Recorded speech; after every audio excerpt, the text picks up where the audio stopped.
Hey everyone, welcome back to the channel. It's me, Samya Suman, and I have cracked NEET 2022 with a score of 649 out of 720 in my partial drop year. Since I am Bachelor of Physiotherapy student at PMCH campus, तो मैंने NEET की preparation इस BPT course के साथ ही की थी। तो इस चैनल के थ्रू मैं आपके साथ शेयर करूँगी अपने experience, strategies, tips, tricks that I use which may help the upcoming NEET aspirants to achieve their goals. आज का वीडियो में मैं आपके साथ शेयर करूंगी my physics strategy to score 162 out of 180। Physics जो हर नीट एस्पिरेंट को इस सब्जेक्ट से डर लगता है। मेजॉरिटी ऑफ स्टूडेंट का रैंक और मार्क्स इसी की वजह से कम आता है। मेरे भी लास्ट ईयर मार्क्स इसी की वजह से कम आए थे, बट इस बार मेरे मार्क्स में लॉन्ग जंप आया। मैंने ऐसा क्या किया? फर्स्ट ऑफ ऑल मैंने फिजिक्स का बेसिक से स्टार्ट किया। Basic in the sense mathematical tools, that is trigonometry value, identities, logarithm, differentiation, integration. तो मैंने इसे पहले समझा, याद नहीं किया, पहले समझा इसे कैसे मेथड होता है सब। फिर मैं इसका नोट्स बनाए, सीट बनाए, और इसको हफ्ते मतलब वंस अ वीक मैं इसे याद करती, क्योंकि इसका यूज़ फिजिक्स के हर एक डेरिवेशन में हो गया, क्वेश्चन में ज़रूर आता है। अगर क्वेश्चन भी सही से पढ़ लो, फॉर्मूला भी सही लगा लिया, पर एट लास्ट डिफरेंशिएट या ट्रिग्नोमेट्री वैल्यू ही गलत रख दिया मैंने, तो मेरा पूरा नेगेटिव मार्किंग हो गया। It's just a wastage of time और negative marking -1।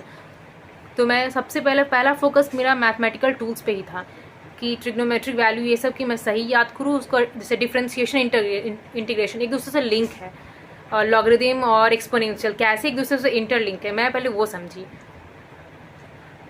Second one is कि मैकेनिक्स वाला चैप्टर जो बहुत टफ लगता है उसको अंडरस्टैंड करने में, उसको फील करना होता है। मैकेनिक्स वाला पार्ट हो गया, जैसे ये वर्क एनर्जी, ऑसिलेशन, इस वाले पार्ट को मैंने पहले फील किया, उसको पहले कॉन्सेप्ट को समझा, सराउंडिंग को ऑब्जर्व किया कि जो पढ़ रही हूँ वो मैं अप्लाई कर पा रही हूँ कि नहीं। सराउंडिंग में फ्रिक्शन हो गया, ये सब सराउंडिंग में अगर अप्लाई कर पा रहे हो तो तुम समझो कि वो तुमको समझ में आ गया है।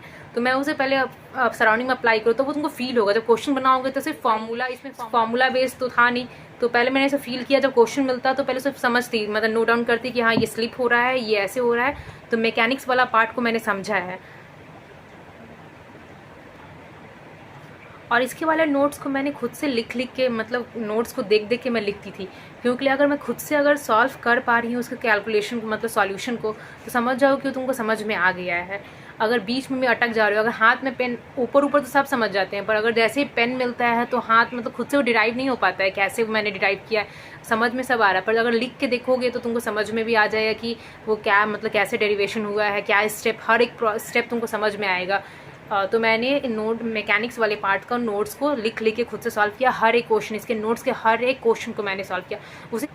और दिस टाइम मैंने फिजिक्स में एनसीईआरटी भी पढ़ा था, बट वो थोड़ा बोरिंग फील होता था, इसलिए मैं क्या करती थी कि एनसीईआरटी के बगल में अपना नोट्स रखती कि अगर इतना ये टॉपिक का इतना टेक्स्ट में अगर एनसीईआरटी से पढ़ रही हूँ तो अपने नोट्स से भी लिंक करती कि जो मैंने नोट्स में पढ़ा है वही एनसीईआरटी में दिया है, किसी और एडवांस है तो मैं उसे नोट्स में ही मेंशन कर लेती, और जो नोट्स का था उसे एनसीईआरटी में मेंशन कर लेती।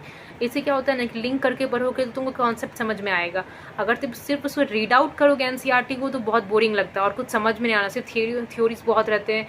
तो और किस फॉर्मेट में एनसीईआरटी में फॉर्मूला दिया हुआ है, तुमने किस फॉर्मेट में पढ़ा है, तो दोनों को समझना जरूरी है। अगर दोनों अलग अलग में तुम याद कर लोगे, दोनों ब्रेन में कन्फ्यूजन हो जाएगा, ना तुम इधर का याद कर पाओगे ना इधर का। इसलिए मैंने दोनों को लिंक करके पढ़ा, इसलिए क्लियर होता था, कोई दिक्कत नहीं होता था उसे पढ़ने में।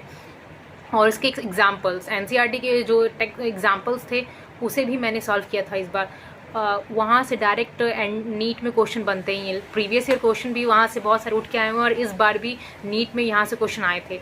तो वहाँ के वो एग्जाम्पल वाले क्वेश्चन भी मैंने सॉल्व किया था, बट वो थोड़ा लेंदी कैलकुलेशन होता है क्योंकि नंबर बहुत ही ज़्यादा वास्ट रहते हैं, तो इसे उससे कोई मतलब नहीं, पर हमें फॉर्मेट से मतलब है कि किस फॉर्मेट में क्वेश्चन पूछा जाता है। इससे आइडिया लगता है कि हाँ मतलब ये कैसा ट्विस्ट किया जाता है क्वेश्चन को, और तुम्हारा ईजी भी रहेगा क्योंकि क्वेश्चन वहीं से उठ के आ रहे हैं। और मॉडर्न फिजिक्स वाला पार्ट जो सबसे ईजी वन होता है फिजिक्स के लिए, क्योंकि अगर तुम स्ट्रक्चर ऑफ एटम चैप्टर उठाओ केमिस्ट्री वाला, वही तुम्हारे फिजिक्स के 2 चैप्टर को कवर कर लेगा, ड्यूल नेचर और एटम। ये दोनों चैप्टर फिजिक्स वाले केमिस्ट्री के स्ट्रक्चर ऑफ एटम पे ही बेस है। वहाँ का फॉर्मूला याद करो तो यहाँ तुम अप्लाई कर सकते हो, ये फॉर्मूला बेस्ड है, इसमें तुम याद करने वाला है, तुम इसको जितनी बार याद करो उतनी बार फायदा है। मैंने फिजिक्स के हर एक चैप्टर का शॉर्ट नोट्स और फार्मूला शीट बनाया हुआ था। बिकॉज इतना लेंदी नोट्स पढ़ने का टाइम नहीं था, और प्लस अगर शॉर्ट नोट्स और फॉर्मूला शीट पढ़ोगे तो एक दिन में तुम 5-6 चैप्टर का शॉर्ट नोट्स आराम से पढ़ लोगे, पर अगर नोट्स पढ़ने जाती तो उतना टाइम नहीं बचता, मतलब उतना नोट्स नहीं, एक ही चैप्टर में 2 से 3 घंटा बर्बाद, तो इसलिए मैंने शॉर्ट नोट्स बनाया।